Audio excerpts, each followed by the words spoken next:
What do we think of when we hear the word Amazon today? Along with Google, Apple, Microsoft, and Facebook, Amazon is one of the big 5 companies in the U.S. tech industry. It has become one of the most influential companies in the world, as well as the most valuable brand. In 2018, it surpassed 100 million subscribers worldwide. So what did it take to build such a revolutionary business? Well, it took someone like Jeff Bezos, the American audacious entrepreneur, one of the world's richest business leaders, and founder of the giant tech company and the world's largest marketplace. As of February 2021, he was reported to be the second richest person in the world, with an estimated worth of $185 billion after Elon Musk. What makes a smart business? Start with the customer and work backwards, are Bezos' words. Today, the impact on online retail is greater than it's ever been before. Take a journey into how Bezos built the giant that has changed the world and shapes our culture and society today.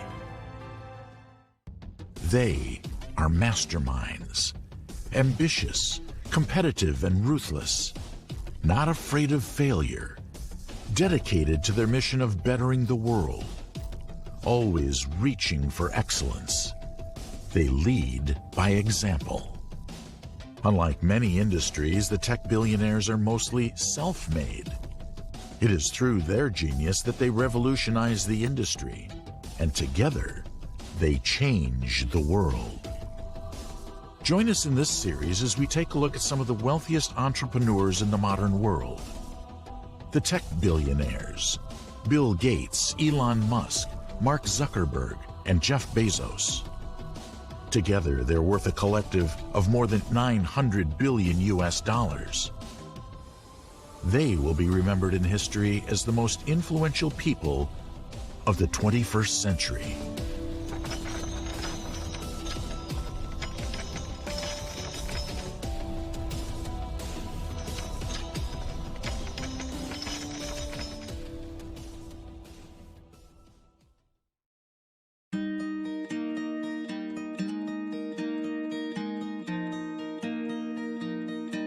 Jeffrey Preston Jorgensen was born on January 12, 1964, in Albuquerque, New Mexico, to a teenage mother, Jacqueline, and his biological father, Ted Jorgensen.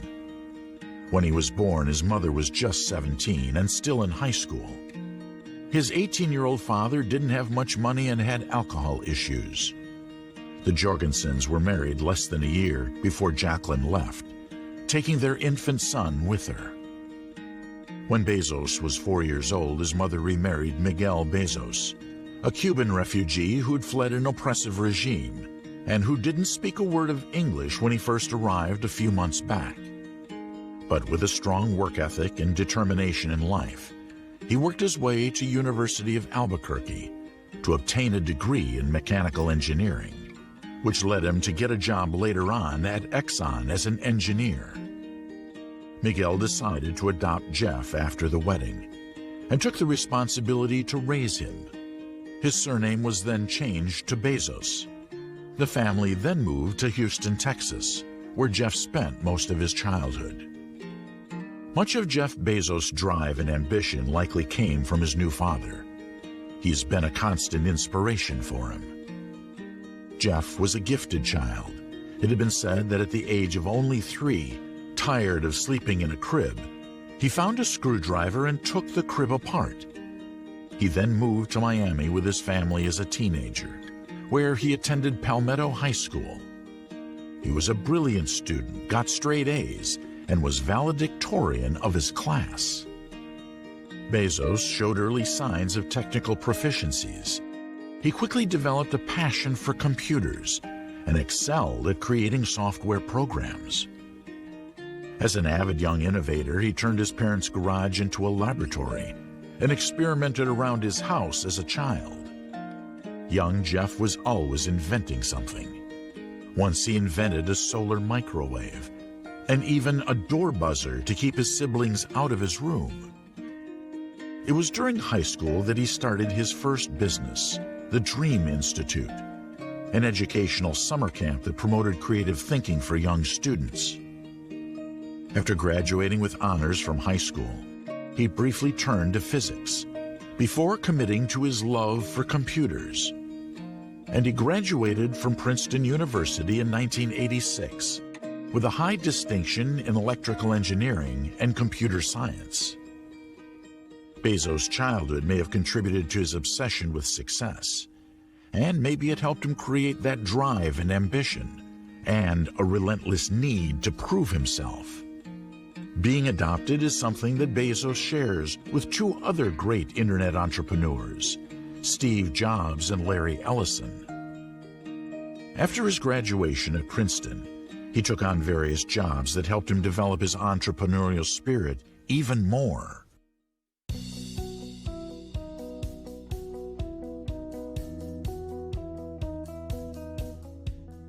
At 28, Bezos was working for the investment firm D.E. Shaw in Wall Street, Manhattan, as a computer specialist. He soon became the firm's youngest senior vice president. There he met novelist Mackenzie Tuttle, who was a research associate at the firm. She soon became his wife as the couple married a year later. They would have 4 children, 3 sons and a daughter they adopted from China.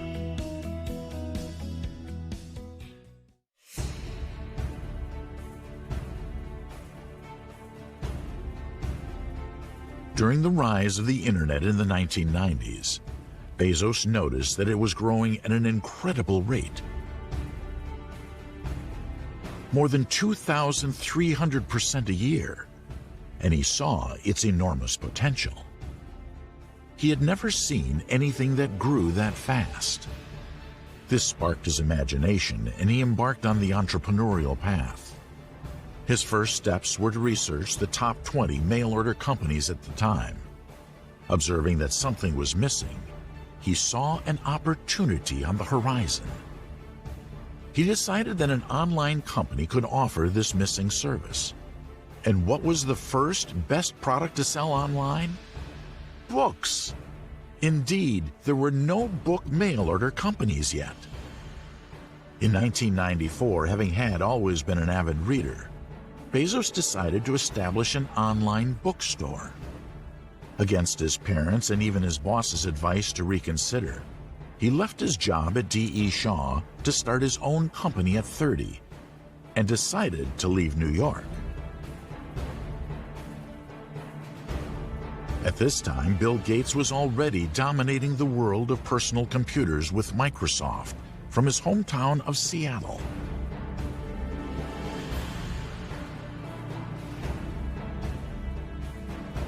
Bezos decided to move there with his wife, seeing as there was plenty of tech talent around.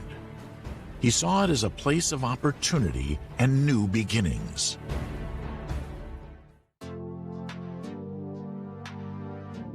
He was aware that most startups don't work and wasn't confident and sure of what would happen.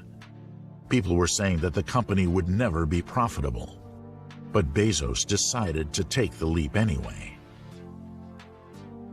His parents also ended up to support his decision and invested what they'd saved for retirement in their son's venture. It was later amply rewarded.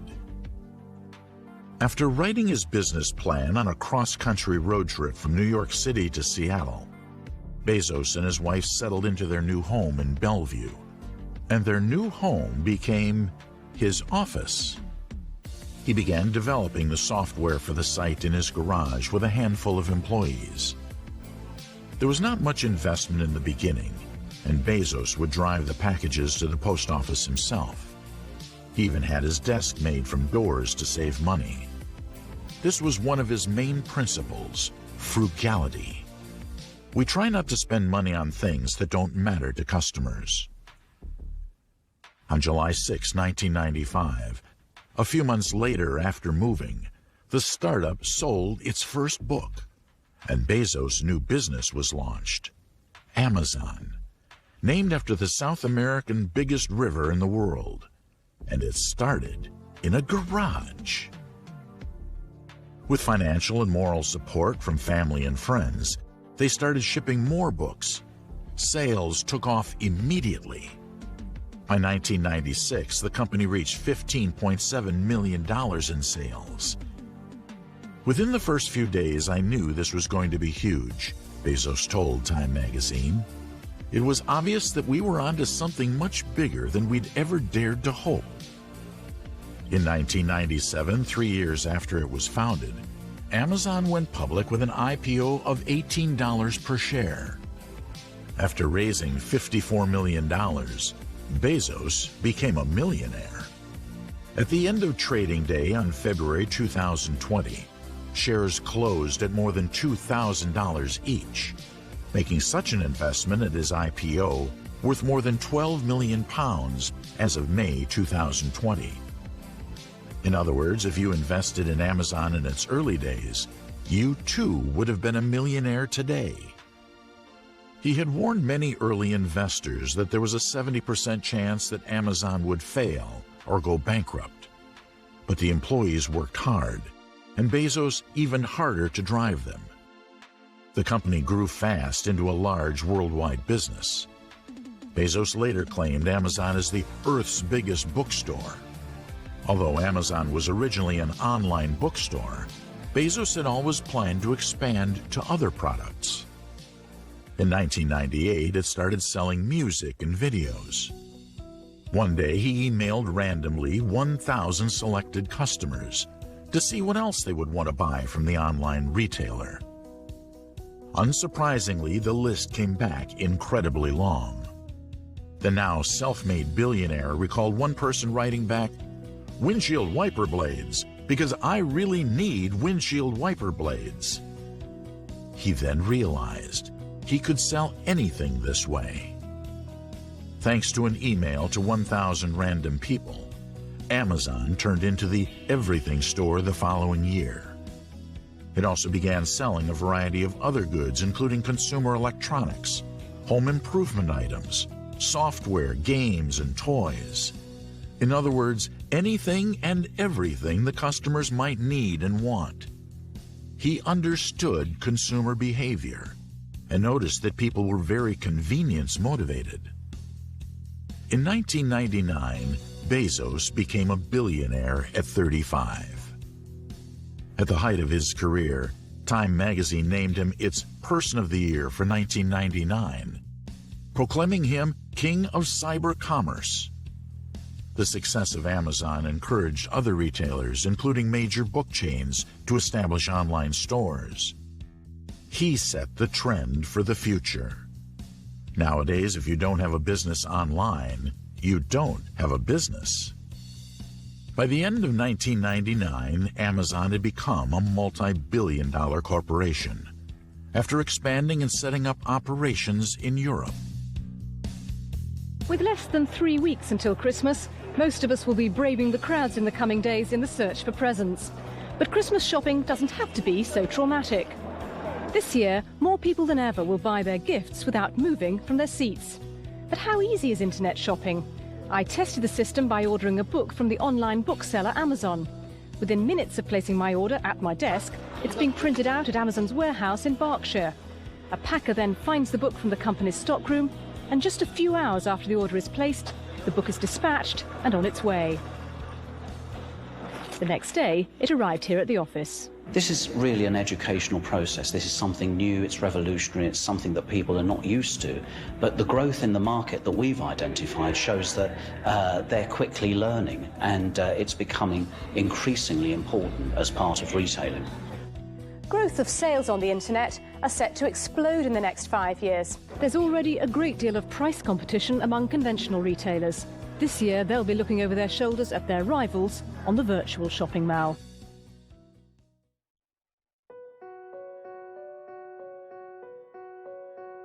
However, with success came adversity. The company became involved in several notable lawsuits filed by Barnes & Noble and Walmart. But none of the problems compared to the biggest challenge of all, making the company profitable. In 2000, Bezos and the company were put to the ultimate test. The stock fell significantly. While it spent millions developing its software, Amazon lost money every year, and a total of $2.8 billion, and was operating a negative cash flow since it was founded. In January 2001, to deal with the crisis, the company was forced to take drastic measures. It laid off 1,300 workers and had to close distribution centers. It nearly went bankrupt.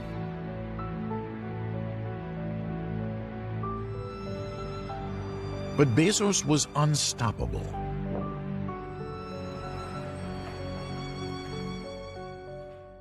Through his and his team's efforts, Amazon rebounded from financial instability. The cutback worked. Amazon turned its first ever net profit later in 2001 as sales grew 15%. However, it was small and barely counted. It took Amazon more than 18 years to catch Walmart in market cap, but only 2 years to double it. The company continued its expansion efforts in 2002, and it has been profitable ever since.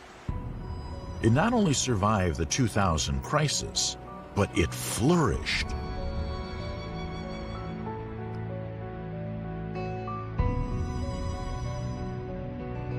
Bezos saw the big picture, and he defied the skeptics, proving that his unconventional business model could succeed.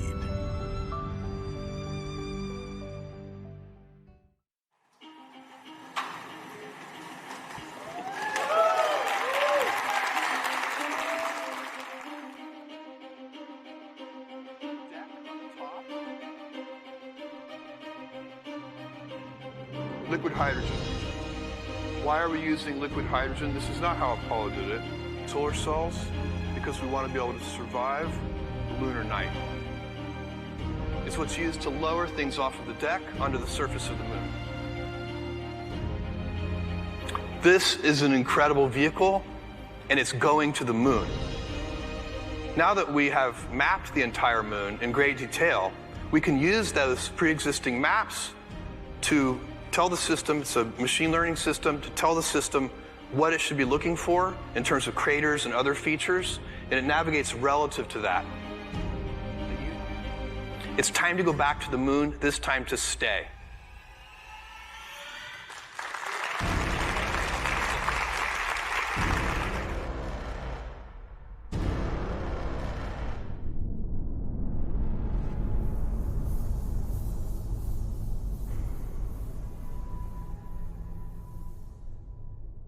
Conquering the internet, reinventing the book trade, and becoming one of the world's richest men would be enough for most. But Bezos is now shooting for the stars with an even bigger plan: colonizing space. As if building an empire on Earth wasn't enough.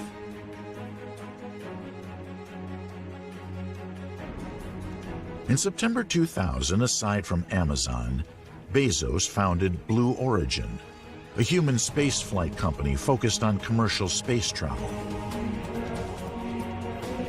As a Star Trek fan, he'd expressed for a long time an interest in creating the sci-fi future he'd fallen in love with as a child.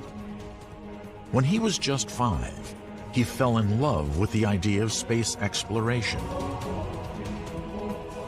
As he watched Neil Armstrong take a first step onto the moon,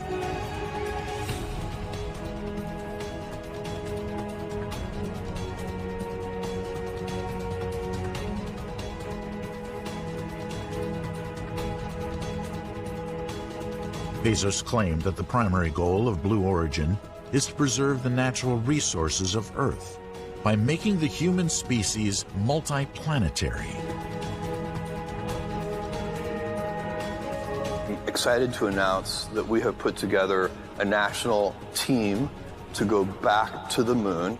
And this is the kind of thing, it's so ambitious, it needs to be done with partners. But this is the only way to get back to the moon fast. And this time we're going back to the moon, and we're not going back to the moon to visit, we're going back to the moon to stay. And we want to have a civilization of growth and dynamism which means we need to be able to expand out into the solar system. There are so many resources there that we can continue to do interesting things and continue to use large amounts of energy and so on. It's just we probably can't do that on this planet. So my long-term prediction, and this is going to take hundreds of years, so don't worry prematurely, Earth will end up being zoned residential and light industry, and all the heavy industry will be done in space. In 2011, their first test launch wasn't a success. The rocket crashed. But it fueled their need to make progress.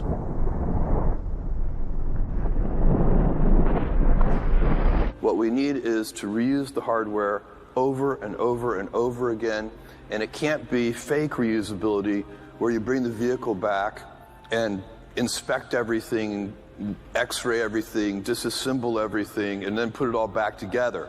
That's not real reusability. You have to land, refuel, and fly again. Our ability to get into Earth orbit is kind of right on the edge of what's possible, even when you do it in an expendable fashion. So when you add the extra mass and systems, landing gear, and so on required for reusability, you're making your engineering challenge even harder. But it's worth it, and it's possible, and that's what we need to achieve. So that's why I started Blue Origin. I think it's the most important work I'm doing if I look over the really long term. Fortunately, the second test flight was a success. The New Shepard, a multi-passenger rocket, reached space in 2015 and afterwards successfully landed back on Earth. Bezos is aiming to make space travel safer and more affordable. In July 2018, it was announced that he had priced commercial spaceflight tickets around $300,000 per person. Since 2016, he has been investing $1 billion per year from his Amazon winnings into Blue Origin in an effort to support his ambitious goals. He has been compared to Elon Musk, as the billionaire also prioritized rockets among his business interests. Their intergalactic rivalry is fueling the modern space race. For Bezos, this is a childhood dream. If I'm 80 years old looking back on my life, and the one thing I've done is to make it so that there's this gigantic entrepreneurial explosion in space for the next generation, said Bezos, I will be a happy, happy man. But he had more terrestrial innovations on his mind as well. Walt, we're very proud to have you and your great stars associated with RKO Radio Pictures. Well, we're very proud to be with RKO. Would you like to meet your new stars? I certainly would. Well, of course, you know this fella here, Mickey Mouse, you know. Hello, Mickey. Say hello to Mr. Aylesworth, Mickey. Hello, Mr. Aylesworth. How are you?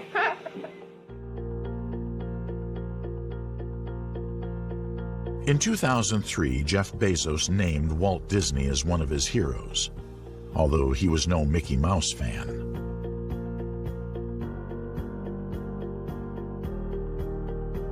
Instead, he was fascinated with how the animation industry pioneer came up with the electronics and animatronics used in Disney World in Orlando, Florida. Bezos admired the way Disney had a powerful vision and did everything to build his dream.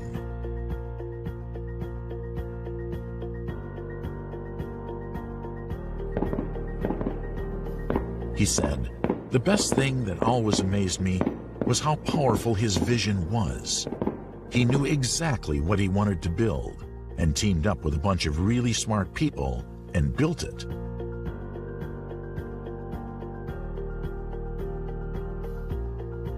Well, I think what you're starting to see is some real differentiation between internet companies that are trying to build lasting companies, and I certainly consider Amazon.com one of those, and companies that were trying to build stocks, trying to ride the momentum of the internet. And so one of the things that you see, for example, is a lot of internet companies now raising prices realizing that the things they were doing before just weren't sustainable.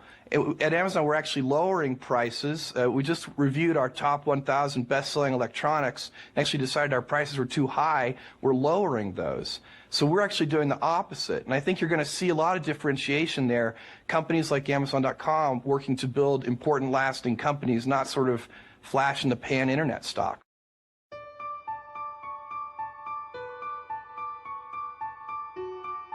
By 2005, Amazon was offering a vast range of products, and it diversified even further in 2006 by introducing Amazon Web Services, a cloud computer service that eventually became the largest such service in the world. That same year, it revealed a revolutionary new program, Amazon Prime, which offered customers to have the product delivered to their door in 2 days, and later 1 day, for a yearly fee. It has become the most successful membership program in history. More than 150 million users would sign up for free shipping. In 2007, Amazon launched a new groundbreaking product, the Kindle, a digital book reader with internet connection that allowed them to sell books online and enabled customers to buy, download, read, and store a vast collection of books on demand. Accessible, interactive, limitless. Mr. and Mrs. Brown first met Paddington on a railway platform. It's a daunting new world for the traditionalist, but child's play for the download generation. It's easier than going into a library and searching through. I often have like 6 or 7 books to take with me to school. If I've got them all on here, I just have to carry this. But there's something more personal about getting a book, and you know, you can pass them down to generations, whereas these, you've just got it all stored on there and there's nothing exciting about it. No one in the industry is suggesting that the conventional bookshop is dead, and digitization would be anathema to some. Real convenient, real easy to use. You can change the font size to suit your eye. You can just flip the pages through. So folks are finding the product itself really convenient, and of course it's delivered in a very convenient way. The electronic market is really booming. We're seeing 600% growth year on year in ebooks this year, and this is in a frankly stagnant book selling market. So I think we're seeing massive growth there. We're seeing rapid adoption of e-reading as a way of consuming content. The technology means authors like Sophie Nichols can circulate their work without a publisher. One of her ebooks became a bestseller. I've been able to put a book together, get it edited and proofread myself, put it out there literally with the click of a few buttons. It's so simple to do, and start connecting with readers. So I'm connecting with thousands of readers. It's so exciting. From a revenue point of view, there'll be those who'll say it will never really catch on. All the evidence points to the fact that it already has. After revolutionizing the way we buy books, he transformed the way we read them as well. The first major challenge to the Kindle's supremacy was when Apple introduced its iPad tablet. But Bezos responded aggressively, cutting the price and adding new features. From 2002 to 2007, his net worth quadrupled to $8.7 billion. After the financial crisis of 2008, his net worth decreased, but it rose again in 2010. In 2010, Amazon announced that sales of Kindle books had surpassed those of hardcover books. That same year, Amazon moved into making its own television shows and movies with its Amazon Studios division. From 1995 to 2018, Amazon net sales increased from $510,000 to almost $233 billion. In early 2013, an originally secret deal sent ripples through the tech industry. The CIA signed a huge $600 million contract with Amazon Web Services for cloud computing. This encouraged trust in Bezos. If one of the world's largest intelligence services trusted Amazon, then others could trust it too. In fact, it became one of the most trusted brands in the world. It's easy to put up a website, but it's hard to make it really good, and it's hard to make sure that the stuff arrives in good condition, on time, as ordered. So it's sort of the reliability of the end-to-end customer experience. Well, certainly it'll get less fascinating and new, just like, space shuttle launches don't get covered the same way they used to. And so the e-commerce is new, it is important, and that's why people are so interested in it. But it will become an important part of the economy. And one of the new things that's happening is more and more people are figuring out how to sell online. And it's getting easier and easier for people to sell online. Just yesterday, we announced Amazon.com auctions, and basically that makes it possible for millions of people to sell their own stuff online at Amazon.com, where there's lots of traffic.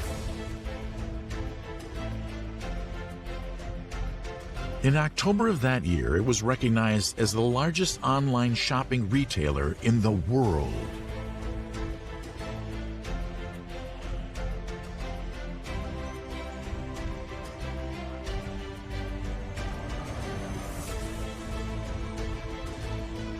On August 5th of that year, Bezos made headlines when he announced his purchase of the Washington Post for $250 million in cash.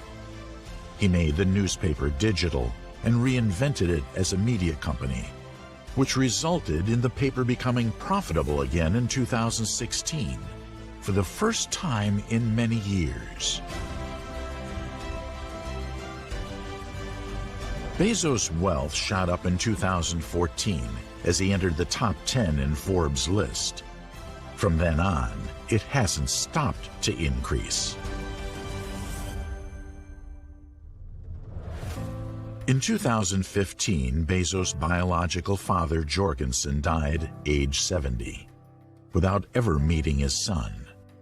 He had never wanted to meet him, and his relationship with him always remained estranged. On November 24, 2017, he hit milestones when his net worth surpassed $100 billion after a hit record on Black Friday. On March 6, 2018, Bezos officially seized the #1 spot on the list of the world's billionaires. He unseated Bill Gates, worth $90 billion at the time, and officially became the richest person on the planet when his net worth rose to $112 billion, the biggest single-year gain ever. And what could the richest man in the world possibly want? Apparently not a fancy car. He still drives his Honda Accord, claiming it's a perfectly good car. But how about a robot dog? He made headlines that year when he was seen going on a walk with a dog named Spot Mini. He's the richest man in the world, and he was raised here in South Florida. What more could Amazon CEO Jeff Bezos possibly want? Well, how about a robotic dog to walk? Here he is in a picture that he posted to Twitter, taking part in Boston Dynamics invite-only robotics conference. The dog is named Spot Mini, and if it looks familiar, it should, because it went viral when it opened a door by itself last month. Yeah, we reported on him before, but the real dogs are so much fun. Yes, Bezos is eccentric and known for his weird habits. Once he was spotted eating a cooked cockroach. The happy billionaire is also known for his distinctive laugh. But back to Amazon. In 2016, Amazon alone had sold an average of more than 70 pounds worth of goods to every man, woman, and child in Britain. More than half of all online retail sales. The amount of traffic is outstanding.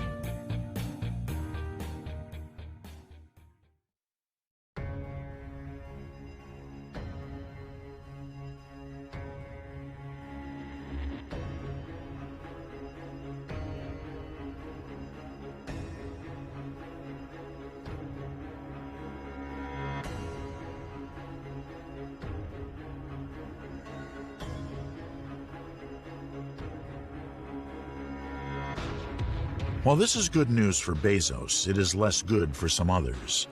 Small and independent bookshops and retailers have been closing at an alarming rate.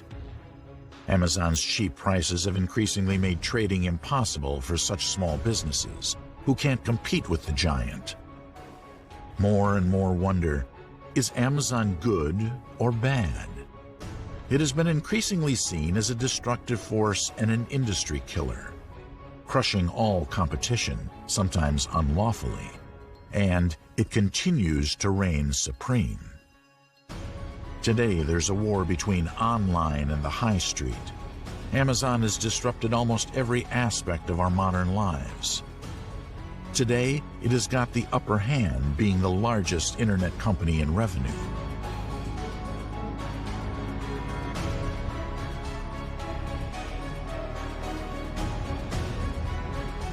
But founder Bezos claims that his company is not what has crushed bookselling.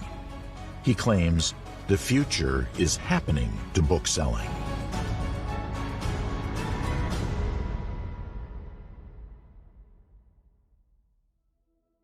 Nearly 20% of all retail sales are now made online, and that's growing. An online-only sales tax could be one way to end the advantage internet shops have over bricks and mortar. There was a time when sales of books you could actually get your hands on were on a slippery slope. It was all about the e-book. But this year the number of physical copies being sold has actually risen, and food writer and fiction author Prue Leith isn't at all surprised.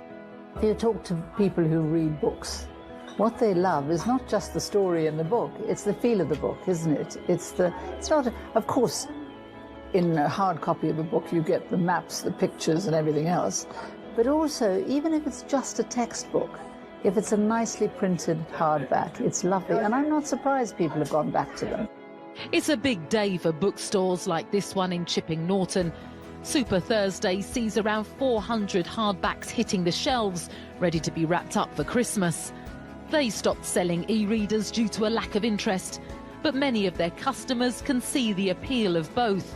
Personally, I can't see an end to a physical book because I think they're a piece of art as well. It's great to have in your home, in the bookshelf. Always prefer the physical book, but going on holiday when you've got weight restrictions. Printing will obviously increase. I mean, it's bound to, but I don't think books will ever go away. It may be that those who want an e-reader already have one and don't feel the need to upgrade. The question is whether they'll replace them when they finally give up the ghost.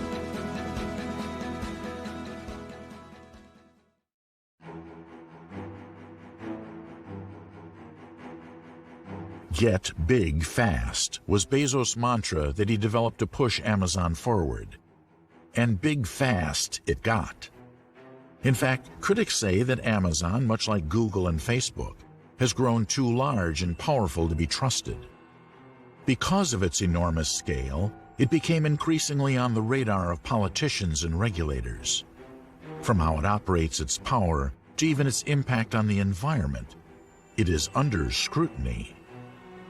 In March 2018, Bezos was accused by former U.S. President Donald Trump of sales tax avoidance, misusing postal routes, and anti-competitive practices.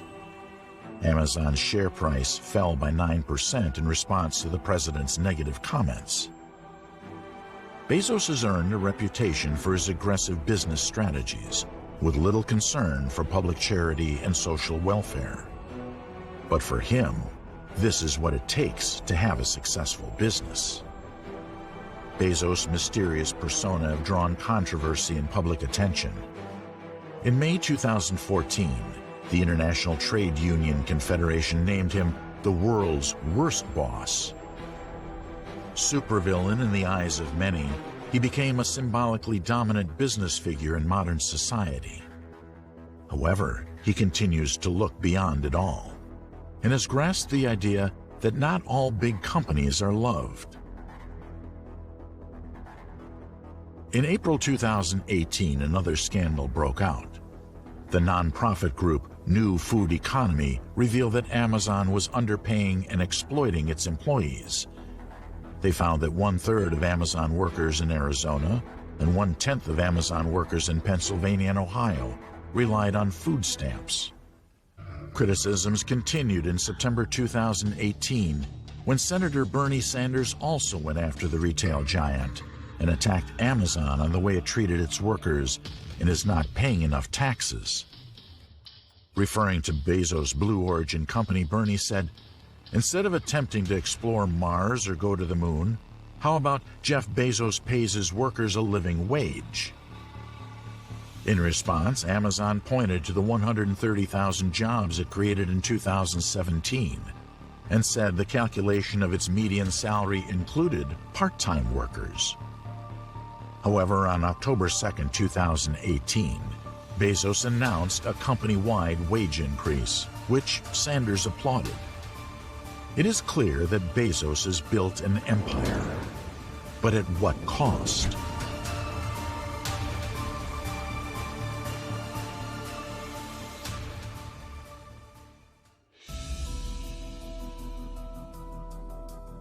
Another reason for his negative public image is that the world's richest man isn't well known for his philanthropy. Despite giving millions to support gay marriage, immigrant rights, and fighting homelessness, he was often characterized as being too cautious with his wealth. People noticed his relative lack of philanthropy compared to other billionaires like Bill Gates. Though he is the first person in modern history to accumulate a fortune of over $100 billion, his charitable history remains a mystery. And his known donations are controversial, as some doubt his intentions and don't agree with his business tactics. In September 2018, Business Insider reported that Bezos was the only one of the top 5 billionaires in the world who had not signed the Giving Pledge, an initiative created by Bill Gates and Warren Buffett that encourages wealthy people to give away a majority of their wealth.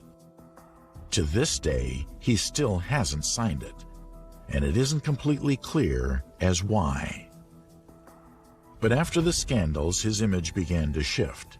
He began to spend his money more freely. On June 15, 2017, he posted a message on Twitter asking for ideas for philanthropy. "I'm thinking about a philanthropy strategy that is the opposite of how I mostly spend my time working on the long term." At the time of the post, Bezos' lifetime spending on charitable causes was estimated to be $100 million. Many responded by asking Bezos to pay higher wages to Amazon workers. Bezos announced in September 2018 that he would commit approximately $2 billion to fund the Day One Fund to support homeless families and early childhood education for low-income communities. In February 2020, Bezos pledged $10 billion to protect the planet and combat climate change through the Bezos Earth Fund. He also donated $100 million to food banks through Feeding America during the COVID-19 pandemic. In January 2019, after 25 years of marriage, he and his wife Mackenzie divorced. The settlement was the largest ever recorded at $35 billion. She went on to sign the Giving Pledge on her own. So Bezos' journey hasn't been without challenges, but he still managed to thrive.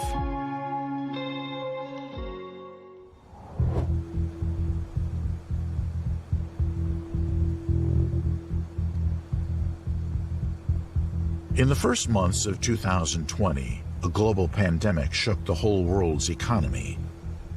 It is rare to see a company doing well during a pandemic that has left millions of people unemployed, though the tech industry has been doing remarkably well. Even during a time of economic turmoil, Amazon grew with more customers than ever before. As people all over the world sheltered at home during the COVID-19 outbreak, the online demand exploded, and Amazon doubled its profits since 2019. The company has expanded rapidly to address the needs, pushing its workforce to more than 1 million people, while physical stores continue to struggle.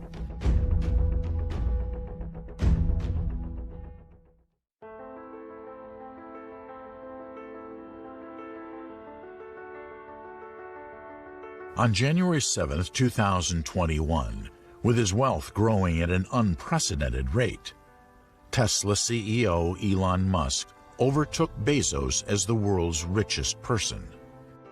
seeing that he had done all he could for Amazon and that he'd brought it to where it is today. Bezos announced on February 2, 2021, that he would step down as the CEO of Amazon sometime in late 2021 and transition into the role of executive chairman. He is due to be replaced by Andy Jassy, the chief of Amazon's cloud computing division. Bezos has told his employees that this transition would give him the time and energy to focus on the Day One Fund, the Bezos Earth Fund, Blue Origin, the Washington Post. Bezos' empire now stretches far and wide. Amazon bought Whole Foods in 2017 and also owns companies like Zappos and Twitch. He has also invested in companies like Google, Twitter, Uber, among many others.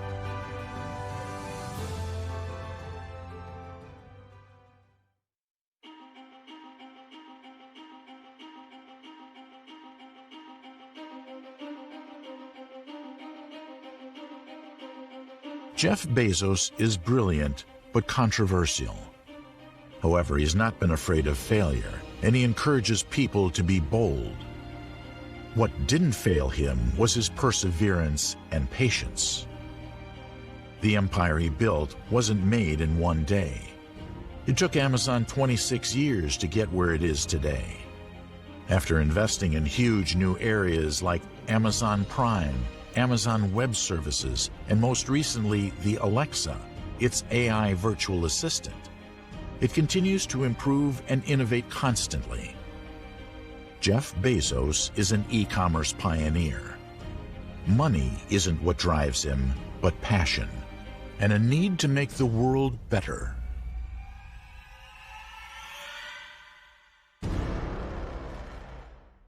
His successful business ventures have made him one of the richest people in the world. Amazon was developed on the principle of customer obsession as opposed to competitor obsession, and with a focus on growth and long-term vision over net income. Today, with over 1 million employees all around the world, Amazon also sells millions of different products, from toilet paper to groceries to electronics, fashion, and furniture.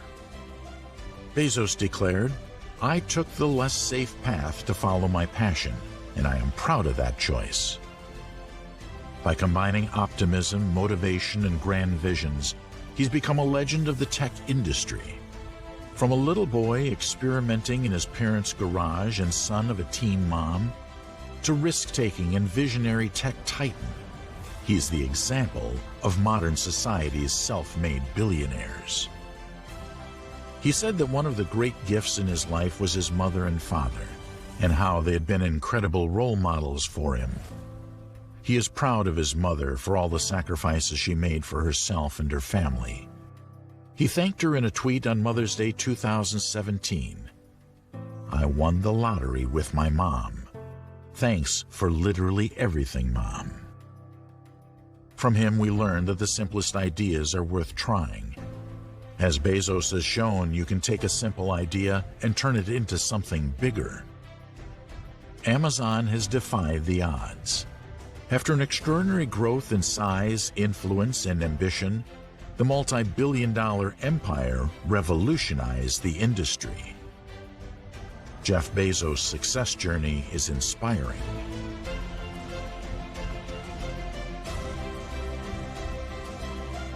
This is the story of a young, ambitious man who forever changed the way we buy just about everything.